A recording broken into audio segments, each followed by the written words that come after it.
Welcome to the podcast. Everybody feeling good? Yeah. All right. What are you, a doctor? Like, no, I'm coming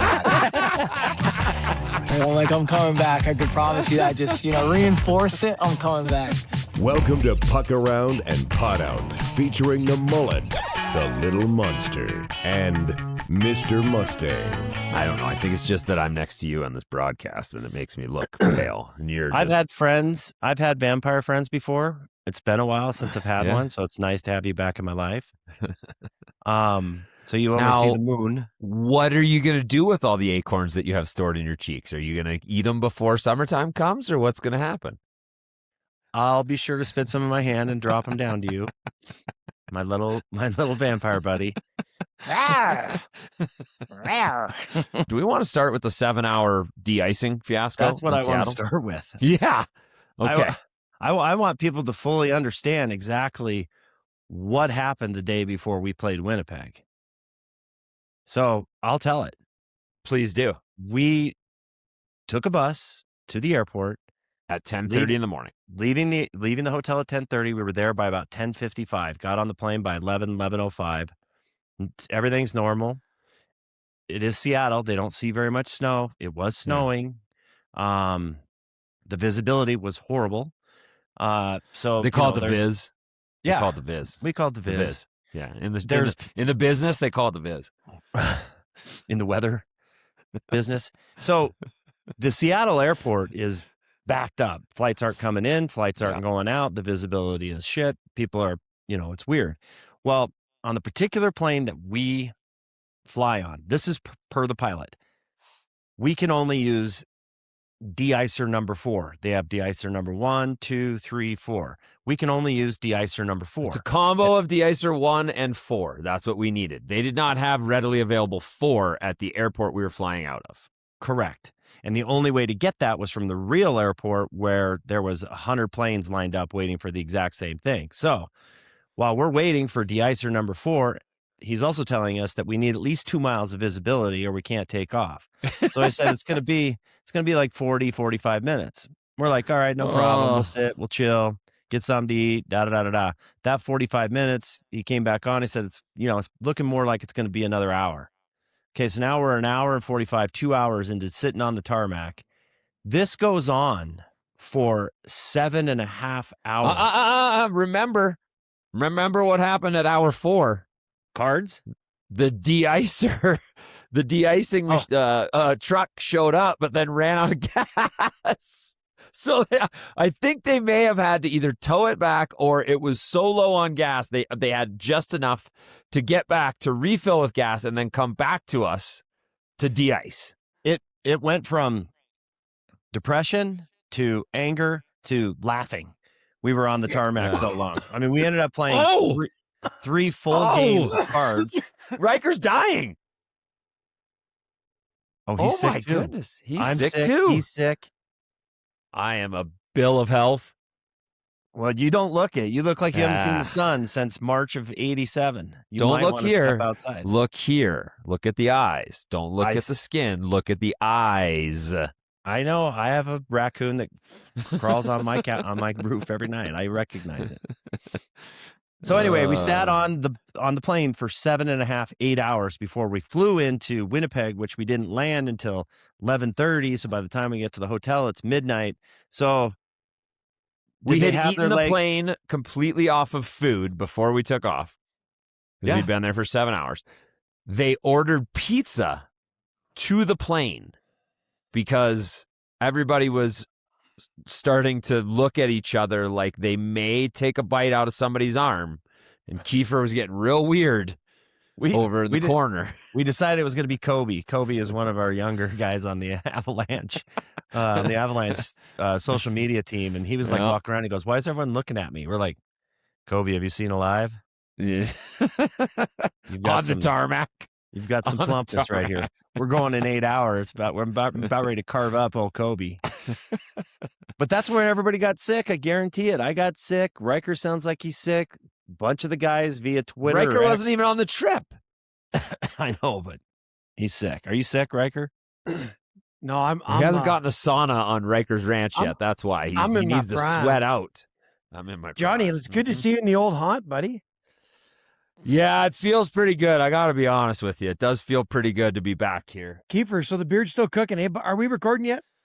Yeah, we are. Oh, yeah. Riker, I had to get some of that stuff burnt off my face this morning at 11. So I figured I'd get ahead of it and cover it up as best I could. So I'm just going to rock it. I knew there was a reason. Everything you do is always by design. So I wasn't sure. I'm like, you don't just randomly grow a beard. I know you. I know you. It's those are not. That's no fun because they freeze them. I don't know if you've ever had anything frozen off your face or your body, but they freeze them, and so it prevents like basal cell, prevents it from going anywhere, and so. Yeah. After 24 hours, they turn into kind of gnarly scabs. And I'm like, well, I know I'm going next week. I'm just going to not shave so I don't have to. I always think you look good in a beard, bud. I got to say. You do have a good beard face. I don't have a good beard face. You got a good beard face. What does that mean? I'm not ripping on you. I'm just saying you have a good beard face. Just take a, Kiefer, just take a compliment, man. Take a compliment, man. Holy cow. We all know that I've got face issues. He's mad. He's questioning me because I just told him, I asked him if he was hiding acorns if he was going to eat all the acorns stuffed in his cheeks before summer. So he's a little on edge, but he also told me that I'm a vampire. So the dead boy filter is really kicking in. Johnny, up a little on your mic there, bud. Okay. All right. So Riker, before we get Nas on here, we're getting Nas Cadri today. We probably have 6 minutes, 10 minutes before he's on. Let's just download the last two games that we saw. Winnipeg, I just gave the whole story about the whole plane thing. It was, they played way better defensively in Winnipeg, but the legs just weren't there. I'm chalking that up as that sucks. What we saw last night against Pittsburgh, in my opinion, from here on my couch, the first period, they were buzzing. Mm-hmm. I mean, 18, 19 shots, looked like they were going to dominate, and then just defensively just did not, like they had too many lapses and got buried on all of them. Well, hold on. Before you go, Riker, I want you to say what you said post-game in Winnipeg. What did it look like the Avs were in need of? In Winnipeg? Yeah, post-game. I believe you were talking to Connor at the time. Pre-game. Pre-game. Yes. What did you say? You were talking to Connor on camera. What did you say it will look like the Avs might need? Oh, you talking about the new fuel pump? Yeah. That was actually in regards to how did the Piles go 10-0-1? I know, but I was trying to tie it in because I wanted to, give Magoo a little dig here. I talked to him about it last night. He was kind of cool with it. I think he's good with the few grand he had to pour into that truck. Hey, everybody can resonate with car repairs. It's not a fun bill. If you got to do it, you just got to do it. Yeah, it's like the siding on your house. Nobody wants to repair the siding on your house, and nobody appreciates it, and it sucks. Unless it's hail damage, then green light. You called the game with Connor. I watched from my house. Johnny watched from his house in Vail. What did you think in Denver, or wherever you watched it from? What did you think of the first period? I want to throw something by you guys for ideas here because I watched that whole game obviously intently. I look at three layers of defense. You got your forwards. Right now, we got some pretty serious turnovers happening. We got our defensive core. Right now, we have some guys flowing out of position, just trying to do too much. 2 goes to 1. You got somebody wide open in front. These all happened last night.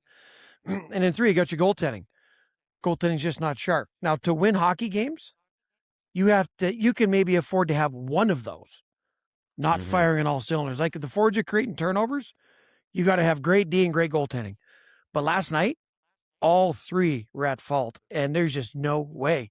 No matter if you got a team full of Mario Lemieux and you fail at those 3 things, it doesn't matter. You're not going to win hockey games. What do you boys think? Mm-hmm. Yeah, I would say that's very accurate. I think I'm looking at a couple of other things as well. Power play has now gone 0 for the last 2 games. And the opponent has scored right after a power play. Think about the Kyle Connor goal. Right after. Right? And not that it hasn't looked good, because it has looked good at times. Last night, I thought it actually looked very good, and they generated some opportunities. But you're going against a Pittsburgh team that's barely in the playoffs, but they're top 5 in power play and penalty kill, which puts you into a very good position to win some hockey games. But yeah, I'm with you. Like, you've got some guys that are playing up and down the lineup, and I think it was the Rust goal in the second period. You got Jack Drury playing on the wing, and I think it was with McKinnon and maybe Natchez, but possibly Nelson. And he tries to make that pass cross ice as soon as he enters the zone, east-west, which is maybe not the Jack Drury special. And it's turned over, and it goes back the other way, Rust for a goal. Right? Whereas Jack Drury, when he's most effective, is... And listen, I'm not picking on Jack Drury. These are just things that you notice. Jack Drury's like, chip it in, go get it, forecheck, grind him down. But because it's McKinnon on the wing there open for a split second, he's trying to maybe force that play a little bit. So you've got some guys playing a little bit out of their comfort zone in the sense of third, fourth line guy maybe playing first, second line. Let me ask you something. Let me just throw this out there. Take everybody out of the East out of the equation of this question. Colorado and Dallas know that it's basically down to them, unless Minnesota does something obscene and Colorado and Dallas fall over. It's a 2-man race for that 1 seed to avoid the 2-3 matchup. Dallas was not great last night either. They lost 5-2. Colorado, they lose 7-2.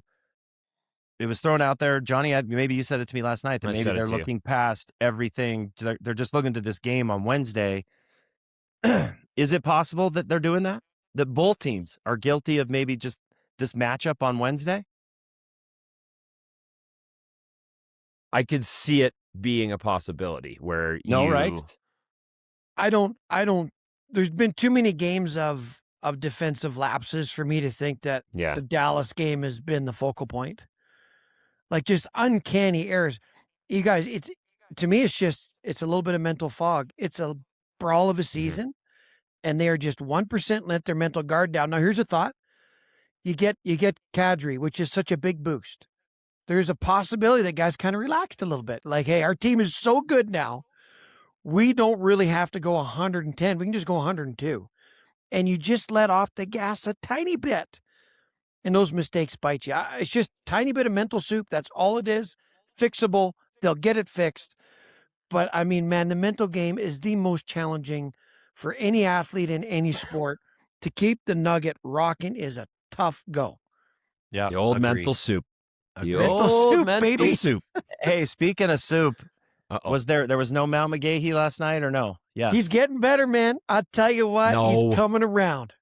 Is he? He was with me last night. There was one play where Kale had a shot blocked on the power play about a minute in, and guys were tired. And you're thinking, Avs are going to score in this power play. And the shot got blocked. Noel Acciari blocked it, and it got cleared out. There was 5 fist pounds on the table, and that was it. So I think that's pretty good. I played with Noel Acciari in Boston. That guy would eat pucks like that in practice. Dude, that's why he's got a job. Glove saves in practice. Yeah, I mean, like, I don't know what he's at for games played now. An unreal guy. But, like, he would do that in practice, and you're at the top on the power play, and you're like, dude, what are you doing? Stop it. You're going to break your hand. He's, like, glove saving shots from the point. Yep. And I saw it multiple times last night. Kick saves, glove saves, a lot like Parker Kelly does. But those are the ones that, like, just bite you in practice. And we used to be like, dude, you, like, relax. Like, we want you to do that in a game. It doesn't have to be on a Tuesday at 11 a.m. at Warrior Ice Arena. Hey, I want to throw Jack Drury some love, too. Connor Clifton would not fight Josh Manson. He said no. And Jack Drury stood up. And you know what I loved about it? He was in there to stick in there. He wasn't just trying to get to the ground. He squared up. He was down kind of early and out of it, and then came back in through a couple of bombs. Like, kudos to Jack Drury, man. That took some guts. I loved it. Yeah, it did. Yeah, it did. And Connor Clifton's strong. Yep. Very strong. Very strong. Very physical. Very strong. Clifton's smart, man. Clifton read the game notes. Hey, guys, Manson, nope. Yeah, Jack Drury, I'll give that a swing. Hey, rewind back just a little bit, because we did have a Mount McGee on the road. Oh, yes, let's go. Oh, yeah. And you know this. You'll know exactly where I'm going when I tell you this. We were think I know it upstairs already. doing our notes, getting our stuff ready before we go down to the pregame meal, all that sort of stuff. We left without Connor. We did not go down to the radio booth. Riker. I was on the group text. Oh, yeah. Okay. Well, what it. you read on the group text was not even close. When he came down, and if you remember in Winnipeg, the people line up for that meal like a half an hour prior. So you got to get down there early. Yeah. So we were about 25 people deep, and we got there 10 minutes early, and he came down and chewed our ass like we were fifth graders. Hey, guys. Why would you not do that? Do you have not enough? I've asked you time and time again. Come get me. And I'm thinking to myself, I'm a 50-year-old man. I'm getting chewed out by Connor. Chewed. All I did was I just came to get a meal. New segment. This is going to be sponsorable. Griff, before this comes in, I need you to have a Mount McGee inner. We are going to have a Mount McGee moment of the week. The eruptions. Yes. Yeah. Mount McGee moment eruption of the week. Yeah. Don't bring me into this. Connor and I are cool. No, Connor and I are son of a cool. bitch. Connor and I are cool. I'm not doing it. Yeah, you can still be cool. You are part of the show, and that's no, Griff. Actually, I haven't told you this. McGahey. He rips you every other day behind your back. Yeah, he sure does. It's got to be sponsored by some hot coffee company too, like steaming hot lava Mount Griff, McGee. he hates cargo pants. Fucking hates them. Yeah, and he doesn't like your face. That's not what he said last game. Okay, that's fair. That's okay.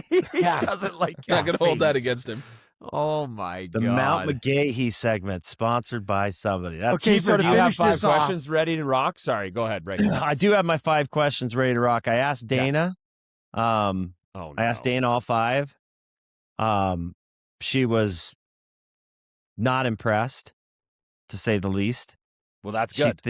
Yeah, that's well, usually that's a pretty good sweet spot of our demographic. Is it's not the Dana Keefes. It's more like Hey, I got 2 good questions for Nas. One, I'm going to keep a secret, but it's funny. The other one, Johnny knows. I'm going to ask him about the thumb and just what it was like to play through. Okay. Like the Aaron Liles and the Dana Keefes aren't our sweet spot. That's not our sweet spot. No. The Aaron Liles and the Dana Keefes, they are full judgment of everything we say on this podcast. and I will tell you that Aaron Liles has a pretty big crush on my forehead. Just saying. What does that mean? She told Johnny asked if he does Botox, and I said I don't think so. She's like, well, his forehead looks pretty good. Riker, your forehead looks pretty good too. If we have a forehead off here, Kiefer is not far away from my forehead level. Like it's in the discussion. You know how we talk about we sometimes we put lose your people face from up the close to podcast. the camera. Oh God. Do you know how we talk about it? Sometimes we Johnny. lose people from the podcast when we start talking about certain things. We're talking about having a forehead off, and whose forehead looks better with that doesn't use Botox. I think that's entertaining. This is a wide open door for people to exit. So I'm gonna say it. You guys do with it what you will. And we'd like to thank those that have stuck around. We talked. How many people gave us podcast props yesterday, Johnny? We're doing the autograph sign. Like every other person. It was at awesome. Our autograph session, out in front of Ball Arena before the game for a Colorado Hockey Night. Riker and I were just out there. We brought our own table and we just plopped it down and we said, "Who wants autographs?" Our own table. No. Did you bring the table yourself? No, we didn't. No. No, it was for youth hockey. They had like a shooting station. Riker and I were just ripping pucks, getting ready for alumni skate tomorrow. Oh, Ripping balls. Trying to think what else. There was like a ball hockey thing. There was face painting. Although I don't know how the face painting went. It was pretty windy out there. Yeah. I was going to paint my face if I didn't have to do radio and be like seen. I was going to go full in. But I will say this, Riker. It was really good to see you back in the studio because, and Johnny, you're good at breakdowns and, whatever, but Riker has this ability on the breakdowns to just, they're so good. And they're funny, but you actually learn something. And John, I'm not taking anything away from Johnny, but it's like I was watching these and I'm just thinking to myself how much I miss him. Hey, Johnny, you suck. Your words hurt. So, No. Griff, I will no longer be doing breakdowns anymore. Don't punish me for that. I'm not punishing you. I'm not punishing you. You're punishing me. If That's I'm my doing show. if I'm doing a breakdown, I need Kiefer to leave the studio because he doesn't appreciate Johnny, it. your So he has breakdowns to are go- A minuses. His are A plus plus. Oh my God! That's What an A. Oh yeah, yay! You're still graduating with It's honors. amazing. I had fun in the studio. It was fun. I hadn't been there in a long time. I enjoyed it. I really enjoyed it when you guys were on that 11-hour flight. I really enjoyed the studio work. I do one trip a year, and we had a 7-hour tarmac layover. That's probably an all-time record. That's definitely, and I've done a lot of flights. That's 100% my record. I've been diverted places. We were flying into Denver one time. We got diverted to Grand Junction. Oh. At 4 a.m., we landed in Junction, stayed at a Red Roof Inn, Rob Blake and I. Blakey was not overly there's a thrilled story. with a red roof inn. Did you have that on your bingo card? Johnny Liles and Rob Blake. We walked in and Blakey was just like, Johnny, this is not it. And we had multiple days in between games. We were in Anaheim. We were going to St. Louis, but whoever made the choice, it was my rookie year. There was 2 days in between. And it was either Martineau or whoever coaches made the choice. We were flying back to Denver, spending a day, and then flying to St. Louis. So we would have a day in Denver instead of staying in Anaheim like you guys did last road trip before the Dallas game. And we get to Denver, lo and behold, fogged over, couldn't land, diverted to Grand Junction, 4 a.m. landed. And we got Joe and Footy was screaming at the front of the plane. Oh my goodness. And then it took us like an hour or something because you land at 4 a.m. It took us like an hour and a half to get even a bus to the airport to pick guys up and take them. We had to split to 3 different hotels. Oh my God. Then we woke up at 9 a.m. Wow. And then we got back on the plane and flew into Denver. And we had part of a day. And then we flew to St. Louis the next day. What are the rooms like at the old Red Roof Inn? I don't know. I stayed a lot of Red Roof Inns when I was growing up on hockey trips. That was like a normal thing for me. I don't think Blakey had been in a Red Roof Inn for quite a while, but we're going to have Blakey on the podcast at some point, and we will bring up this story. That'll be legendary. Yeah. You know what I think of when I think of a Red Roof Inn? I think of Planes, Trains, and Automobiles, the hotel where John Candy puts the quarter in the machine next to the bed and it shakes you to sleep. Yeah. Yeah. Well, you know what I remember from the Red Roof Inns is you could park your car outside and back right up to the door of your room. Yeah. So that you could just rip your hockey bag out of the back of the car into your room and then just slam the door shut. And it's like this far. That is a nice touch, though. That's yes. So Kiefer, how was your week, buddy? I mean, besides you're on the road, how's life? It was good. It was a good week. It was a good week to be on the road. I think Seattle, I'm a big fan of the city of Seattle. It's like a little rainy, but I like the sushi. Johnny and I went and had sushi one night. Real good. Just a old retired married couple sitting at the bar drinking sushi and sake, and just you two. I had a martini. Yeah, just us two. He did have a martini. How about the whiskey bar? Whiskey bar. I do have to give a shout out. Damn it. I would pull it up, but I'm going to have to dig through a bunch. Some dude messaged me on Instagram, said, hey, if you're looking for a great whiskey bar in Seattle, it's called the Diller Bar. It was a block from our hotel, and the whiskey selection was unreal. We did have about 6 Stellas before we got into the whiskey, but it was pretty awesome. Right. I like Johnny. Seattle. I like it. At the end of the night, Johnny bought me, Moj, Connor, and himself, or Lee. Lee was there. No, me, you, Lee. Everybody else was gone. He bought us a half shot. I'll let him tell you what it is in a second. A half shot of this whiskey, and it was $70 for a half a shot. Oh, is it per? Well, I mean, it could be 100 different whiskeys. Hey, you know how we got the McGee moment? William Heaven Hill small batch. William Heaven Hill. I know Heaven Hill 7 year I used to sell, but that William is that William LaRue? Nope, it's not William LaRue. It's Heaven Hill Distillery, but it's called William Heaven Hill Small Batch. Where's my camera? Right there. Oh, I've never even seen that before. Yeah. Wow. Why is my face isn't Dead Boy anymore? I know, because that thing took the white out of your face. Now back to Vampire Town. Hey, guys, I want to create Griff another is segment. just playing games with me right now on my camera. He's just adjusting it. Okay, Hold go on. ahead, Riker. I want another segment. We got the McGahee, Mount McGahee. I want the favorite moment with Moj over the road trip. Oh, man. I'm going to say his 3-hour nap on the tarmac. That was amazing. 3 hours he slept on the tarmac. And when he woke up, I said, all right, Moj, get your bags. We're here. And he told me to pound sand. How many rounds did Moj buy this weekend or over the week? Well, that's my story, because I will tell you this. When we did get into Winnipeg, we finally get into Winnipeg. We went to the hotel bar down there, and he pulled a slippery Pete on me. He came in there, ordered a burger, had a couple of beers, and he said, I'll Venmo you. I got to get out of here. I got radio. I'm like, what? And he never did. He never paid me again. Oh, my God. This guy owes a lot of Venmos. He owes a lot of Venmos. I don't even think he has Venmo. Yeah. And I don't know why he can't just wait 4 seconds to pay his bill. No. He has to go right then.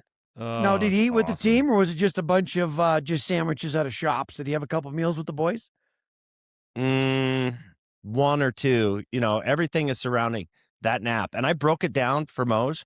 I said, Moj, you sleep from, let's call it whatever time the game gets over. Let's say you sleep from 11 to 6, because the radio show starts at 7. So that's 7 hours. Then you do your radio show until 10. You go buy something horrible from a 7-Eleven, eat it as fast as you can. You're in bed by 11 and you sleep until 3. So that's 7 plus 4. That's 11 hours a day you get to sleep. That's 4 or 5 more hours than I get every night. And he's always complaining that he's the one that gets no sleep. Oh, dude. It's the best. In fairness to him, that was a 5:45 rise on that morning to do the show before he even left for the airport in Seattle. That would have been a rough go. Buddy, I mean, I'm literally sitting in the seat next to Moj. It was me and Bedsy were partners, and then Connor and Johnny were partners in a game of euchre. I'm right next to Moj. We played for an hour and 15 minutes. Smashed him, by the way, 10-3. And Moj never even lifted his lips up. He didn't hear a thing. Oh, man. Okay. Well, there it is. Yeah, we got Moj. Those are Moj moments. Yeah. The Winnipeg broadcast booth, I did enjoy the beam there. Isn't that something? And Moj is leaning into you, trying to see what's happening. Yep. Hey, that one's real. You know what I didn't love about the Winnipeg one is when you're sitting on the counter, right? Like we do for pregame, and you turn, and there's a glass thing that's this big at the edge of the counter, and then it's a 85-foot drop. Yeah. It's 6 inches off the back of your butt. Yep. And I'm like, I don't love this. I'm not a big heights guy. I don't mind standing in the press box. It's more when I'm sitting and I know that if I just like somehow have like a aneurysm where I pass out, I'm going right over and dropping like through somebody's nachos. Man, the road stuff, it's some of those road media booths are wild. The Saddle Dome is still the wildest ride. I think we have 2 years left of the Saddle Dome this year and next year. I mean, that whole thing moves. The game is on and it's moving like you're on the Titanic. This next season, and then that's it. This So one more season, year. and then that's it. By the way, did you see me fight Bowie, Bowie, the mascot from Seattle? You were on fire more than I've ever seen the entire road trip. It's too bad you guys couldn't do Portage in Maine. That would have been so awesome. Yeah, it was. I mean, we didn't get to the hotel till 11 o'clock that night, and we were torched. Griff, do me a favor and run that Portage in Maine clip. Here it is. Here at the corner and intersection of Portage and Maine, which has been called the windiest and coldest intersection in Canada. I would say it's the windiest and coldest intersection on the planet. Just being out here, I feel like I might die. Inside my nose and in my brain, it's a death sentence. Now, we were going to have Johnny do that, but we didn't get in until midnight. But I wanted Johnny to do it tarps off. I was going to do it. Well, I wasn't going to do tarps off, but Kiefer. I might have done tarps off. We'll when see. we pulled out the maple syrup, that took it to another level. Like that was max level. Me pouring maple syrup in your hair, and it was, I don't know, 9 degrees. That was cold. Do we want to also talk about this? That one got weird. That got weird. Yeah. I mean, you can't really see it in that. That's a great Griff, picture of me. That's one of my favorite pictures. Yeah! Yeah! Sorry, boys. No, don't apologize. We made it. No, it's Griff's fault. It's Griff's fault. Come on, Griff. Come on, Griff. All right, I apologize. That's my bad. Oh, you're good. We found our way. Hey, dream. Nas, we were running out of shit to talk about. We're like, we like hanging out, but if Nas doesn't get on here before too long, we're fucked. I just needed some time to figure it out. That's all. Dude, never a doubt. We knew you were going to Come on, don't doubt me. Don't doubt me. Just a little bit late. Fashionably late. Well, Johnny, that was a solid one. He's like, I'm going to get Nas on. I was like, that is sick. If we didn't want to bug you during playoffs, so to get you on here is awesome. So thanks. Yeah. Hey, Nas, we got to tell you the story, by the way, of how we did a trade deadline show, right? And so we started it when the deadline was ending, 1:00 Mountain Time, right? And we're like, we'll run it over 40 minutes. And so we're sitting there and we're going, fuck, Nas, we thought it was going to go through. Nothing. So we're talking about it, man, how cool would it have been to get Nas? We wrap it 40 minutes after the deadline. And literally 20 minutes later, I'm sitting there and I pull something up, my Twitter up on my phone. And I was like, no fucking way did this just happen. An hour after it came through, and I called Kiefer. He's in the shower in Dallas. I'm like, dude, we got Nas. I don't know how the shit had happened, but fuck, I can't. I'd never seen a trade come in that late before. I knew there was a waiting room for trades, and you enter a queue or something. Yeah. But usually it's 25, 30, 35 minutes. This was pushing an hour. Even I thought, I was like, I think when did you get the call? Honestly, at I'm trying to think of what time it was. The deadline was over Mountain Time at 1, right? Yeah. Yep. And I probably gotten the call at 2:10. Oh yeah, that's about right. So Wow. relatively late. So I was thinking the same thing you guys were. I'm like, and I knew something was kind of in the works and there was potential. But then I was like, I kind of just sat there. I'm watching Trade Center. I'm like, what's going on? And then all of a sudden, I told my wife, I'm like, I think it's over. I think we're staying put. And then next thing you know, 10 minutes later, my phone rings. I'm like, never mind. We're leaving. You know what's funny about it? At the end of our podcast, I said to these guys, I'm like, well, at least Minnie didn't get him. At least Dallas didn't get him. And we were trying to make the most of it. Well, that really sucks because we were all hoping. And then I got the call and we were in Dallas and we were in the shower and I go, we got to do an emergency pod right now. Let's go.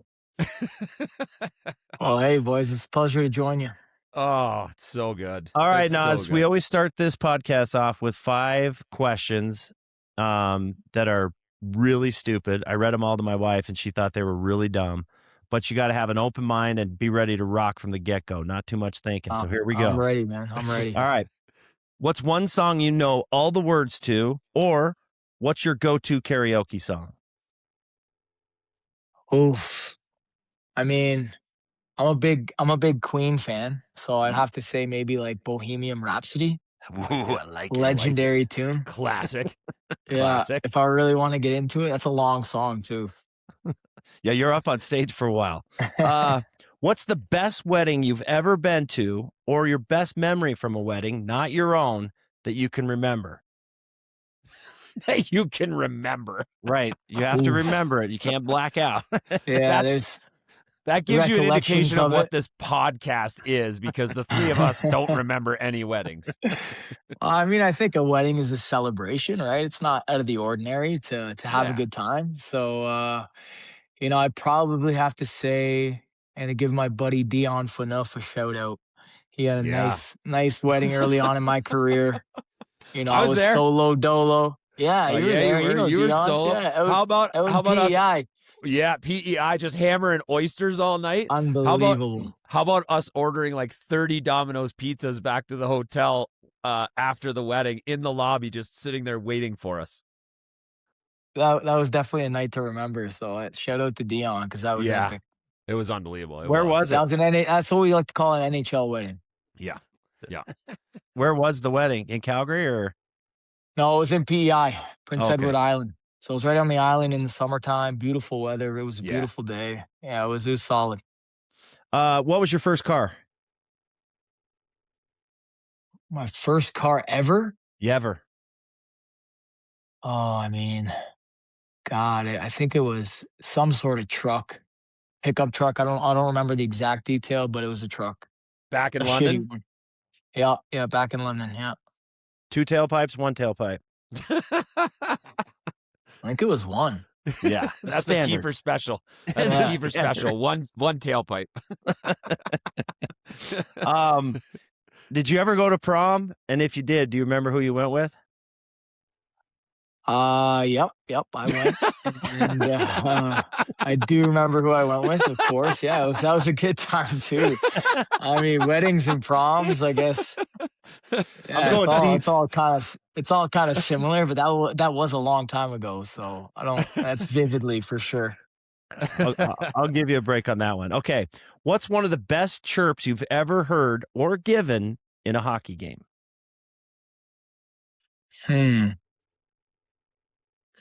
Yeah, I mean, I think, there's always been some notoriously good chirpers, but, I think Cal Clutterbuck had a good one. I think we were just going back and forth and on the island, and he made me, I don't remember exactly what I said, but I said something, and then he asked me to say it again. And I'm like, is this guy deaf or something? And then I said it again I said it 2 or 3 times. Then he looked at me, he goes, what are you, a fucking parrot? So he just set me up.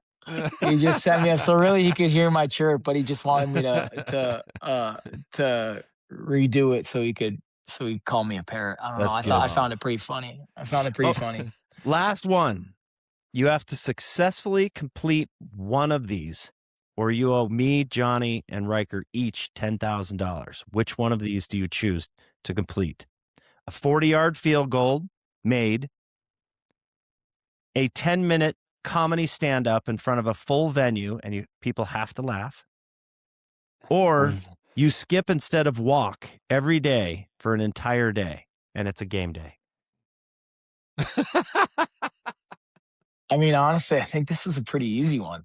Oh, yeah? I'd have to go the 40-yarder. I used to play soccer back in the day. I think I'd put that thing right between the pipes. Those other two are just I don't see myself in that situation. I'm never in that good of a mood to be skipping all day.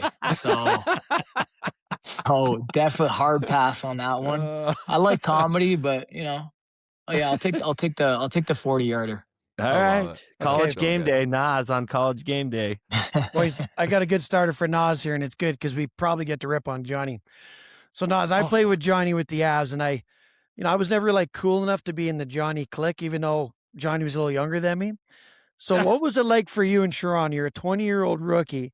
You got 30-year-old frosted tip Johnny Liles, the Mac veteran. What was he like in Toronto, man?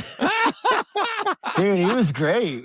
He was great. I think we had ourselves a great time. I think we had a pretty good group too, and we did. We weren't so cliquey either. I think everyone kind of hung out with everybody, and I was a kid at the time, so I had some vets take me under their wing. It was a pleasure from what I remember. Oh God! Did you have the frosted tips, Johnny, in Toronto? No, I didn't have frosted tips. It was friggin' negative 20 outside. No, no, I didn't have the frosted tips. There's that was Colorado only. I was 30 when I got traded to Toronto. I couldn't have frosted tips anymore. Well, good question, Riker. Nice work. That's it, Nas? So he was that good to you. So Johnny, you're just an all-around great guy. That's how it is. We had a good man. It was good. We had a good group.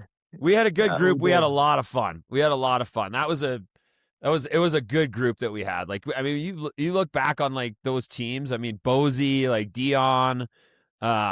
We had a lot of fun. Yeah, we did. It was fun.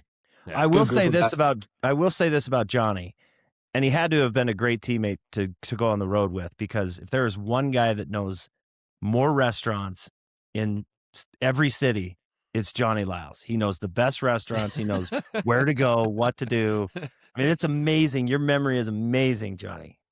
Well, that's what I miss about being a young guy. I mean, now I'm kind of on the hook for the reservations and some bills too. You know, the older guys got to look after the younger guys and pay for everything. Yeah, exactly. So you know, that's just how you got to pay it forward. But yeah, as a young guy, it was nice. You just go out with the vets. They'd have the reso all set up. You just kind of tag along. They'd save you a seat, and you know, chances were you're getting a free dinner too. So I love going out for dinner. Well, and for every restaurant that I knew, I think Loops knew way cooler places and way better places than I did in every city. That guy was dialed. Now, Loops didn't always want to hang out with me or all of us, but that guy was dialed everywhere he went. Oh, he was good for some recommendations for sure. Oh, he was. Sure. I mean, sure. in certain cities, there's always, you know, the go-tos, and you know, you'd kind of been going there for years. So he was a wily vet. You guys were wily veterans, knew what you were doing in that department. For sure. Now, as you said, just real quick, you said soccer. Were you good? I was a midfielder. I was actually pretty solid. I'm a pretty good athlete. I'd have to say. And I played competitive up until I was about 14 or 15, and then I had to kind of choose between soccer and hockey. So obviously, I think I made the right decision. But you know, soccer was up there for me. Do you have a pro comp? You obviously who's your pro comp? Two touch. I don't know who my comp would be. I was kind of similar to my play on the ice. You know, I had some nice vision, some nice handles. So you know, kind of responsible two-way guy. So I was it was fun. It was fun to play. And a bunch of my buddies were on the team. My coach was one of my best buddies' dads. So it was great. All right, going back to the trade. I know you said you were texting with Nate and Landy and some of the guys. Like, I just want to hear it from you, because I know you've done interviews, but like, how awesome is it to be back with this team? You know, the 2022 Cup run. There's a lot of guys still on the team that you're still close with. Like, just how awesome was it, trade deadline day, and then now being back in Denver? And I know you had an amazing time in Calgary. You gave everything for the Flames, but you know, it's pretty cool. Things come full circle, and to be back here. Yeah, I mean, well, I got to start off by saying, Calgary was unbelievable. I mean, I really grew fond of that place, and you know, certainly some great memories there and some great people, great organization. But of course, you know, once I got the nod that I was coming to Denver, they're in the mix to kind of come get me. I was thrilled, man. Of course, you know, talking to some of the guys and having that familiarity there is, you know, that's special. Not a whole lot has changed. A lot of same staff, you know, same players, and you know, it's nostalgic just driving to the rink and going to the practice rink and just kind of, it's like you never left. But certainly, you know, the fans of Denver, the organization has always been great to me, and you know, it was a no-brainer to be, you know, pumped as soon as I got the call. Nas, is sorry, Rikes, is 2022 a blur, that run in the playoffs, or do you remember everything? What stands out to you about that run?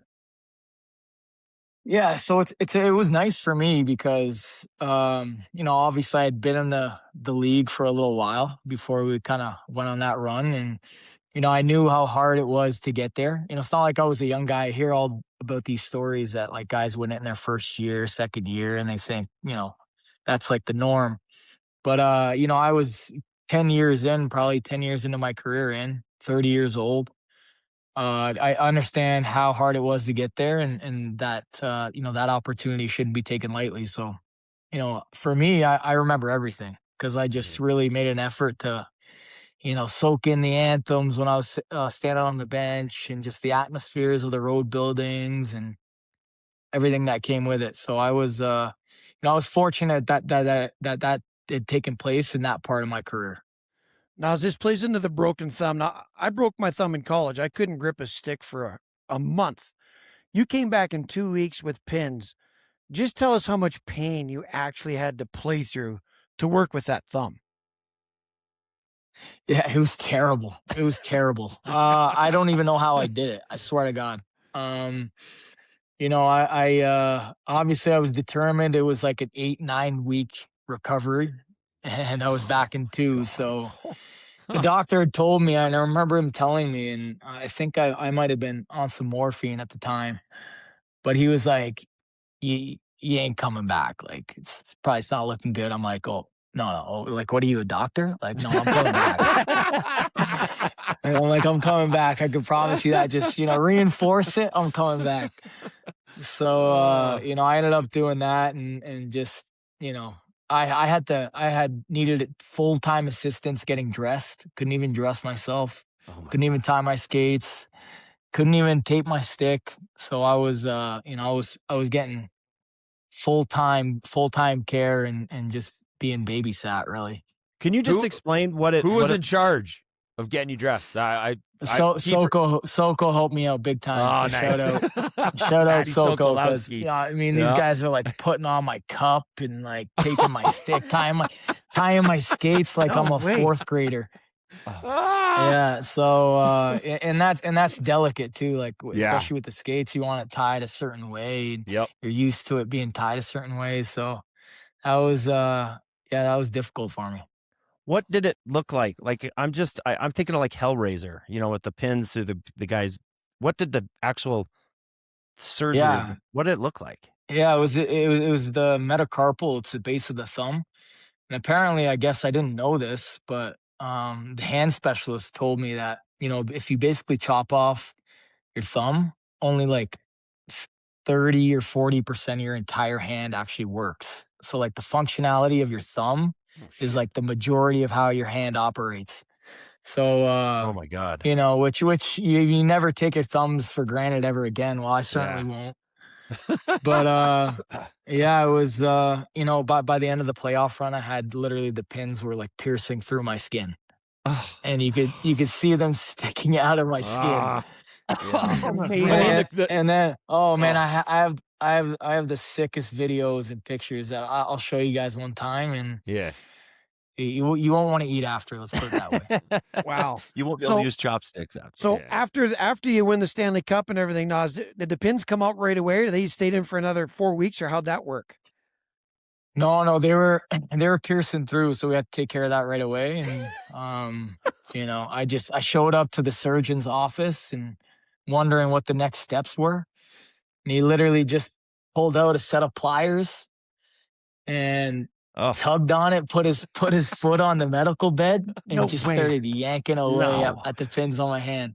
You were in the middle of the celebration, so he didn't even have to numb it. Hey, you were just right in the middle of celebrating. Soko was there. Oh man. I had a day after that. I needed it, but he just started yanking at these things. I'm like, hold on, is this how it's supposed to happen? He's like, oh yeah, just a set of pliers, just yanking these pins out of my thumb. It was insanity. Wow. Oh my God. All right, one name that we didn't mention in Toronto, Phil Kessel. I got two for you. Best Phil Kessel story that you've got, because we have probably some of the same ones, and then best Phil Kessel impersonation, if you will. Phil was actually like the sickest athlete too. Like such a good athlete. It was crazy how like he wasn't bad at anything. Remember the ping pong games him and Dion would have? He was unbelievable. Yeah, he's unbelievable. There was not one thing Phil would be that, and just naturally gifted. He wouldn't even need a warm up. He'd walk into the gym and like snatch 100-pound dumbbells, like it's nobody's business. But one time when we were in Toronto, we always got going about we got competitive, Phil and I, and I'm a huge basketball fan. I'm a pretty good player too, and one game before the game, we were in Toronto at the ACC, and we went upstairs to the Raptors practice facility to just shoot around, and that didn't happen often, but we did it a few times. And me and Phil, like before the game, this is like 5:00 for like a 7:00 game. We're playing 1-on-1. Me and him are teeing off each other 1-on-1. We're posting each other up, like breaking a heavy sweat. And he actually ended up beating me, and he just wouldn't let it go. He never would. He would never let it go. I heard about that every single day for the rest of the year. He's like, "You like that, eh? Like, yeah, you can't guard me. You can't guard me, eh?" And he was it was a tight game, but it was fun. That's a great Phil story for me.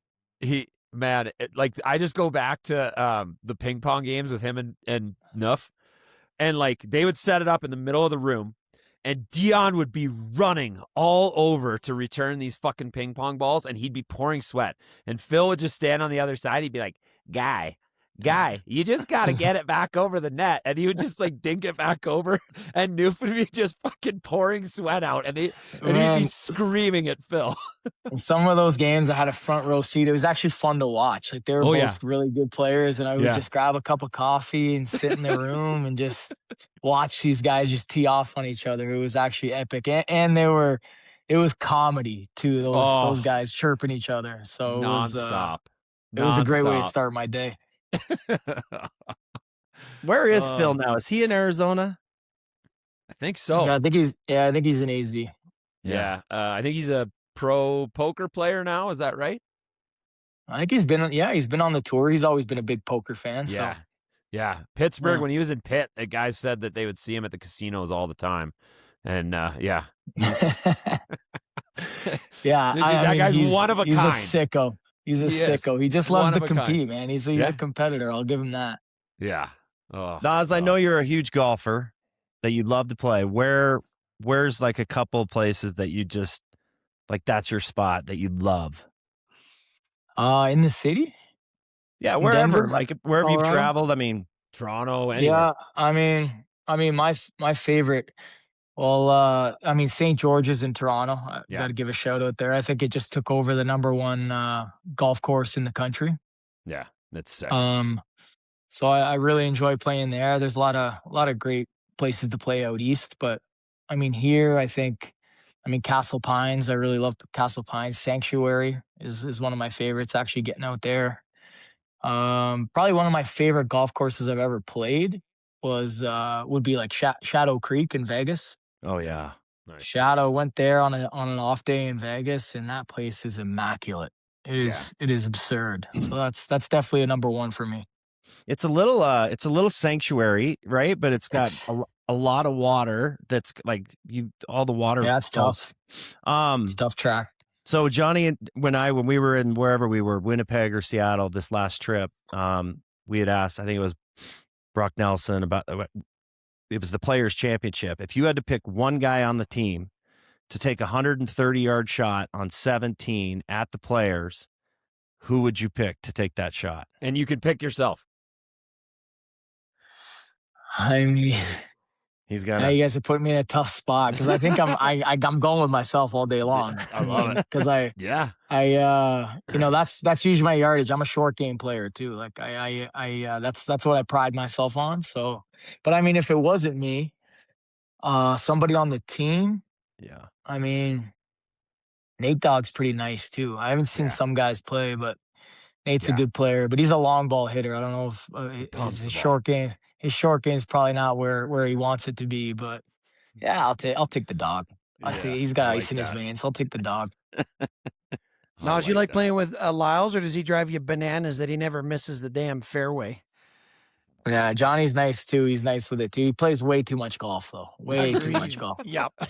So I mean, you have to be nice at that point because if you're not nice, it's not a good look for you. Yeah, but nobody touches Bozy. Bozy is the one guy. Like this guy golfs 6 days a week. It's insane. 4 kids golf 6 days a week. I mean, hey, it's his happy place. Yeah, you got to respect that. Yeah, I respect it. Yeah, for sure. For sure. What will you do during summers? Where do you go? What do you do? Yeah, I mean, obviously just the off-season plan and, usually skate and train in the mornings. I would love to go out for a round of golf. I'm right on the golf course, so it's pretty easy for me, which is nice. I don't have to travel too far. And hang out with the fam. I mean, I'm a huge, huge barbecue guy.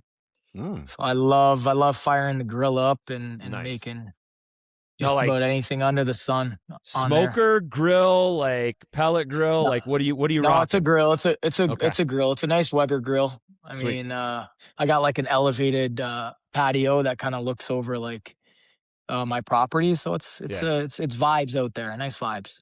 Throw some tunes on, it's good. That's awesome.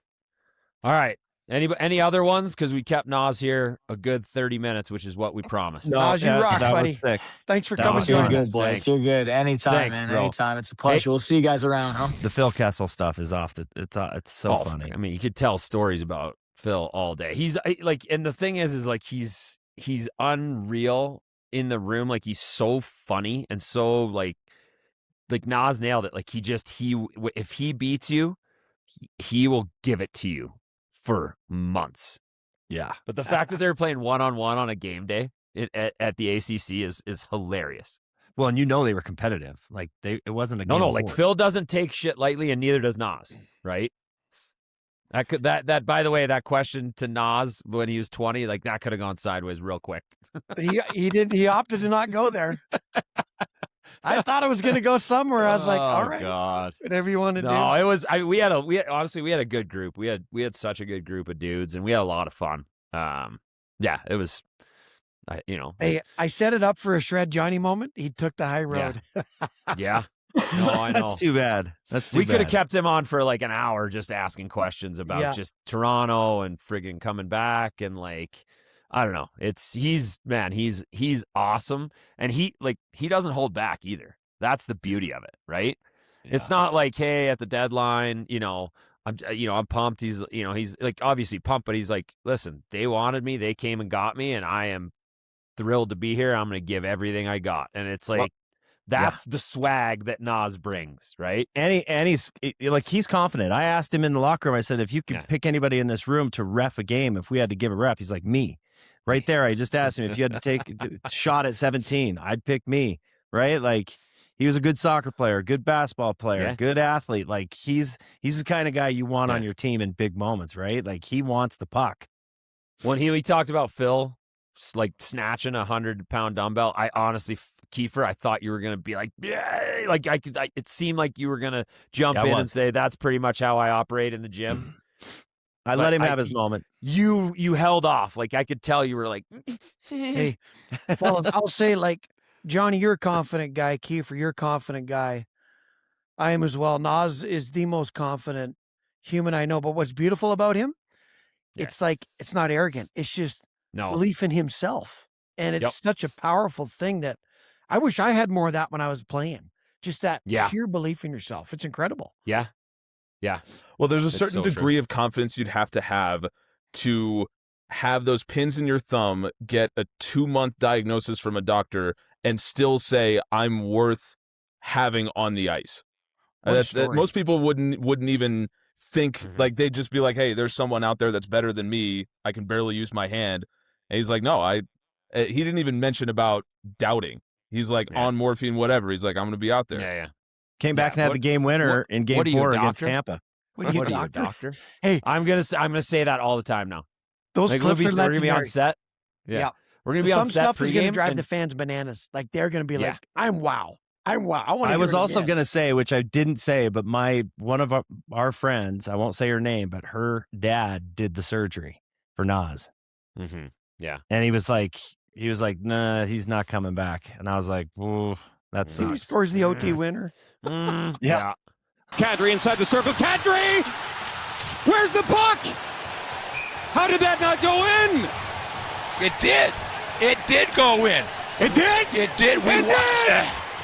He scored! There's Nazem Cadri! The Cadri man can! And I go back to Peter McNabb, one of Pete's best voice inflection calls of all time when he goes, it's in! It's in! How did it not go in? When Connor says, how did it not go in? Yeah. Yeah. I mean, that's like that. Better than most. Yeah. Better than most. Yeah. So that was great. Johnny, good job getting him on. I was just a thrill to listen to him. Guy's awesome. Yeah, it's unreal. I like to think about, like, I played with him when he was 19, 20 years old in Toronto. Yeah. Like, he's, like seventh or eighth overall out of London. So an Ontario kid coming to Toronto, and he walked in with that swagger from day one. Right. And he's got some piss and vinegar in him too. Like he'll drop him occasionally, and he hits hard. Like it's man, he's just fun to watch. Yeah. Good athlete, great athlete as well. Yeah. Hey, and he spent some time in the minors, man. That didn't humble him a bit. Like, I love that even more about him. Yeah. Yeah. Yeah. John, he played almost 100 We need to send Kiefer to the minors for a little bit, humble him a little. Send you up to Loveland for a few weeks just to humble you a little bit. Say when. Shirts, say when. Your pink shirts and your beard. Say when.